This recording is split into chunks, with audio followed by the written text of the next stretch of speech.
ओ लाला किधर जा रहे हो मामा? पीछे देखो, पीछे पीछे। मेरे पीछे है टाइटैनिक म्यूजियम। हेलो एंड अस्सलाम वालेकुम। ये टाइटैनिक जो म्यूजियम है इसे देखने हम आए हैं। हमारे साथ जेडी प्रिंस और सलमान जी, हम 3 लोग ही सफ़र करते हैं। तीनों लोग ये देखने आए थे म्यूजियम, टाइटैनिक म्यूजियम।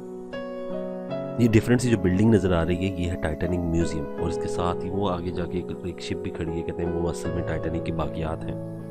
तो इस म्यूज़ियम में सिर्फ टाइटैनिक से रिगार्डिंग हर चीज़ें हैं और टाइटैनिक की मतलब चीज़ें रखी गई हैं। इसकी टिकट 19 पाउंड है।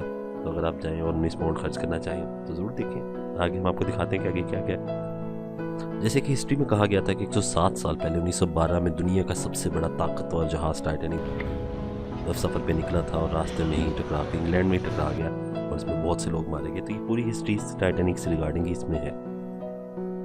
इसमें बहुत कुछ है, बहुत सी तस्वीरें थी अंदर, जैसा कि दिखाया गया कि अंदर बहुत सी जगहों के जो चीज़ें दिखाई गई थी टाइटैनिक से, म्यूज़ियम से रिगार्डिंग, म्यूज़ियम से मुराद है टाइटैनिक जहाज़ से रिगार्डिंग बहुत सी चीज़ें रखी गई थी।